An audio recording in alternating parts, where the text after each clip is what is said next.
Jangan mempertanyakan kekuatan meminta. Begini ilustrasinya. Saya bertanya, seberapa Anda percaya dengan Allah? 100%? 200%? Atau tak terhingga? Oke, baiklah. Sekarang kita minta kepada Allah. Anda naik doa saat ini. Ya, saat ini juga hentikan nonton video ini dan berkata, ya Allah, saya ingin akhir bulan ini mempunyai uang 1 miliar masuk di rekening saya. Katakan kalimat itu berulang-ulang.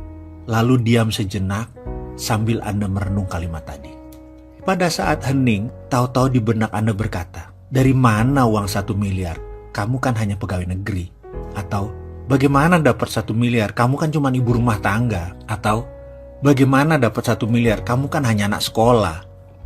Lalu mendadak kalimat tadi mendominasi pikiran, lalu pikiran mulai menyeletuk. Ya juga ya, dari mana ya? Kayaknya nggak mungkin deh. Kalau itu terjadi, selesai sudah. Kalimat itu ada dalam hukum alam yang namanya canceling our own pray. Meng-cancel doa kita sendiri. Kita sendiri yang meragukan diri kita sendiri. Kita sendiri yang meragukan Allah. Bisakah Anda percaya 100% bahwa hal itu akan terjadi? Bisa terjadi dan pasti terjadi. Bisakah Anda tidak cancel doa itu? Tidak ada keraguan sedikit pun bahwa itu bisa terjadi. Pertanyaannya, bisakah? Ini adalah permainan keyakinan. Ini adalah permainan ketakwaan. Inilah seni bertuhan. Inilah nikmatnya menjadi hamba Allah. Ketika keyakinan itu utuh, bulat, rapih, dan tekun, semua terjadi. Lalu, ada lagi rahasia lain. Ada. Yaitu kita harus mengimplan bahwa saya kaya dan sudah kaya. Bukan akan kaya, tetapi sudah kaya. Memberi adalah kunci pertama. Selain memberi keluar, kita harus memberi ke dalam. Apa itu memberi ke dalam? Saya mulai menjadi manusia materialis.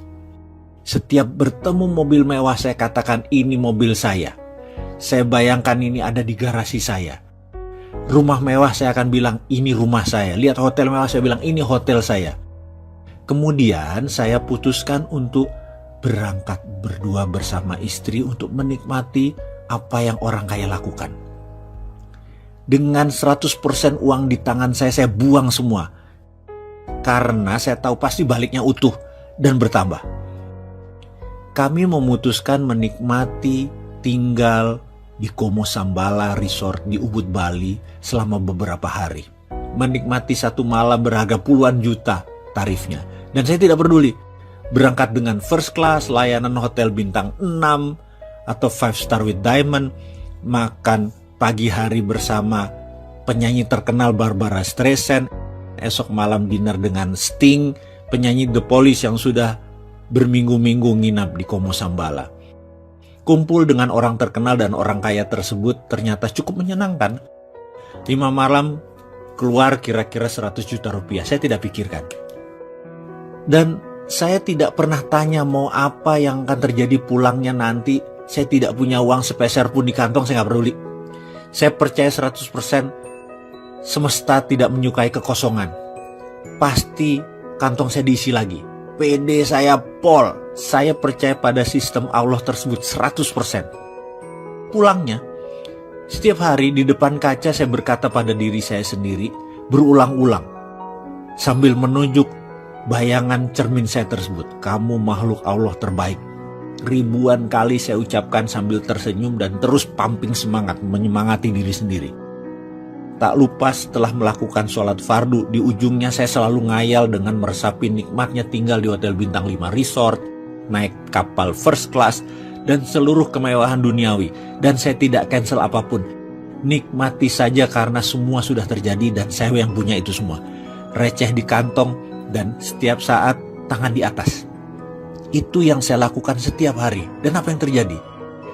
Ketika Kamisan, di bulan berikutnya, pertemuan bulanan tersebut, yang biasanya ada 5-7 orang, ternyata waktu itu 20 orang atau 30 orang hadir semua.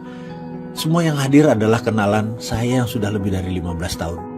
Desimal rekeningnya ada yang 11, ada yang 12. Saya hari itu enteng sekali. Saya hari itu kocaknya setengah mampus. Padahal saya bukan clown. Saya bukan komedian. Melucu itu bukan darah saya. Tapi yang jelas hari itu mereka tertawa terpingkal-pingkal selama beberapa jam. Lucu sekali dan saling timpal jok-jok lucu. Saya pun sampai rumah mungkin sekitar jam 11-an. Padahal pertemuan itu sehabis maghrib. Di pertemuan-pertemuan sebelumnya jam 8 saya udah di rumah. Entah angin apa, keesokan harinya satu sahabat saya berkata, mau nggak kamu beli saham PTN di Nusa Tenggara Timur, mau ikut nggak? Saya jawab, nggak belum ada kelonggaran likuiditas, saya bilang gitu. Gampang, gak usah store dulu, komit aja, nanti kalau naik dikit sahamnya kita lepas baru buat nyicil. Gampang dah modal. Jadi sulit dong saya tolak penawaran tersebut, ya saya ikut. Pertemuan bulan berikutnya, masuk yuk, ada Chinese restoran di Macau. Ada posisi yang lokasinya bagus banget. Dapat tempat murah karena dulu itu Italian restoran tutup. Dengan sewa masih panjang, kita masuk gantiin dia. Buat Chinese food, modal gampang. Masih ada standby loan dari restoran lama. Pokoknya kita berdelapan masuk, kita bagi rata ya, gak usah pakai duit. Lalu percaya nggak? 6 bulan kemudian ada pengusaha Hong Kong naksir harga dan lokasi tersebut dibayar 2 kali lipat.